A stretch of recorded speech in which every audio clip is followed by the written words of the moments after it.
Welcome to Million Dollar Grit, the podcast that dives deep into the world of entrepreneurship where tenacity meets strategy and dreams meet reality. My name is Julie, and I explore the raw, often overlooked truths of what it takes to succeed in business and in life. It's not just about the glossy success stories, it's about the grit it takes to get there. Hi, everyone. This is Julie, and today I have a great podcast episode for you.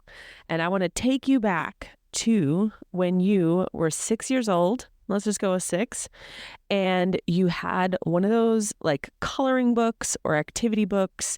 And one of the activities was where you spot the differences. You know what like you had 2 dogs and maybe they both had vests on.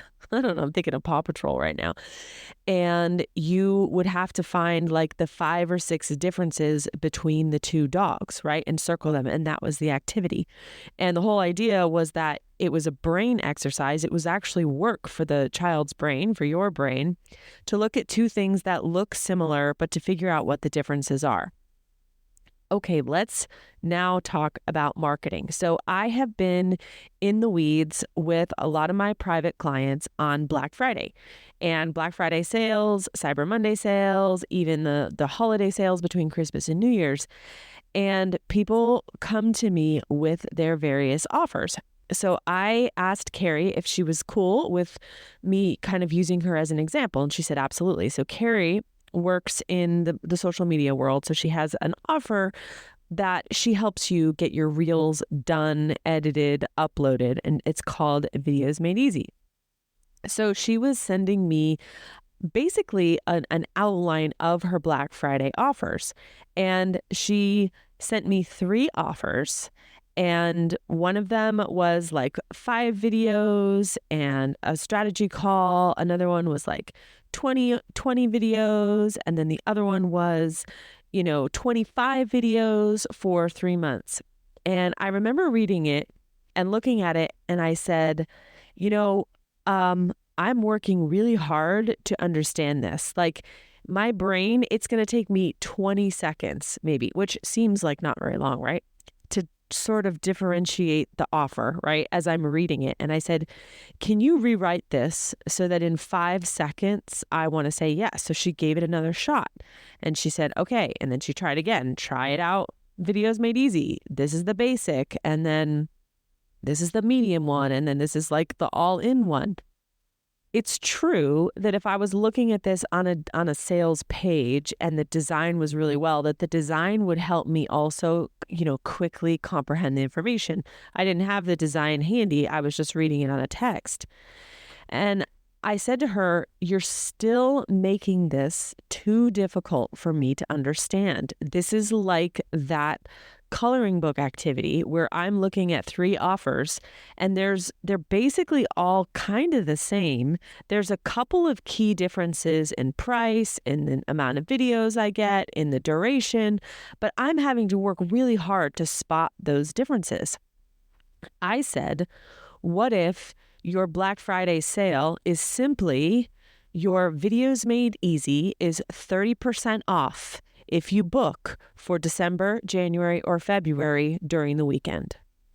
And she all of a sudden got it. I said, in 5 seconds, I understand. Here's a service. If I book this weekend, I'm going to get a great deal, which is 30% off. That's a really significant deal. I could probably do an entire tangent on why I think 30% off is like the perfect discount. I know I'm going to get a great deal. And I know that if I book for the winter, anytime, whether I do December, January, or February, I'm going to get that 30% off deal.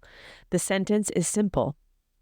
Now what she can do in her Black Friday sale, and guys, this doesn't have to just do with Black Friday. This can be with any type of sale, any type of launch. It doesn't matter. All she has to do is work on positioning how valuable the offer is.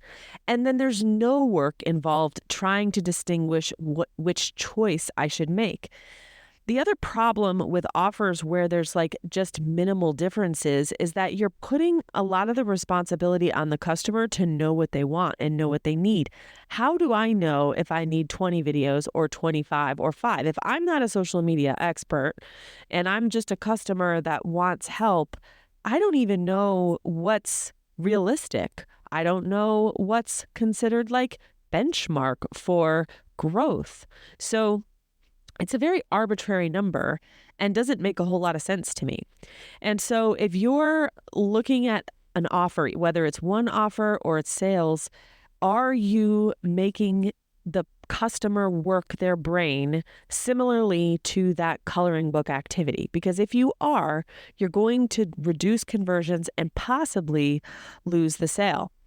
And as I was having this conversation with Carrie, she said, why do I always make it complex? She's kind of ruminating about like, I always seem to make this harder. And I said, no, this is not like a you specific issue. It's actually very common for a lot of people, especially when you're very close to your offer and like you can, you're not at a distance.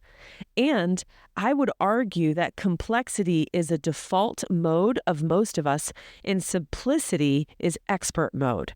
So what's the example? If we think about something like the iPhone, right? I watched a good movie on one of these million plane rides I had. And it was a documentary about the rise and the fall of the BlackBerry. And the BlackBerry was inherently a more complicated design, right? It had the keypad and it had the like touchpad and all of that. And there's a moment in the documentary, or it's like dramatized movie, where the iPhone is about to come out for the first time, and the guy wrongly assumes that that the iPhone isn't going to make waves because it doesn't have a keyboard. And so if we look at it, the iPhone was a second, third, fourth iteration of the cell phone. And we had the flip phones and the BlackBerries and all the keypads, right? Simplicity was a more evolutionized version. So when you look at this and you say, okay, well, why do I always make things complex? Chances are you are thinking that you are somehow making it more complicated than it needs to be. And the truth is that most things are more tangled up, complicated, difficult to understand in their default mode. And it's your job as the marketer, as the business owner, to continue to tumble that offer until it's in its most simplistic and beautiful form. Think of the iPhone with, then it got rid of the headphone jack, and then it got rid of, the home button, and it just got simpler and simpler and simpler.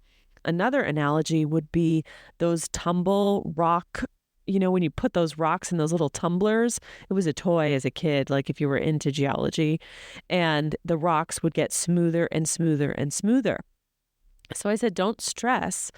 This is something most offers when they come out are all wrinkled up and mangled up, and it actually takes several rounds before you can get it simplified. So I want you to go back to your offers, look whether it's for Black Friday, whether it's for the end of the year, whether it's just one offer with different tiers, and ask yourself, is this the iPhone version of this offer, or is this the BlackBerry version of this offer? Because simplicity is a sign that you've worked it more and more and more. And we don't want to give people the experience of that coloring book activity. That's great for a 5 or 6 year old that needs to learn to use their brain and muscles. But in marketing, we want a seamless, like slide down the water slide experience, so that all they have to do is decide, is this the person or is this the offer that is going to solve my problem? And when the answer is yes, they buy. Talk to you soon. And there you have it, folks. Another dose of $1 Million Grit. I hope today's episode has left you feeling inspired, equipped, and ready to face your own entrepreneurial journey with resolve. Remember, until next time, embrace the struggle, harness your grit, and keep pushing forward. You're stronger than any challenge you face. I'm Julie, and this has been $1 Million Grit.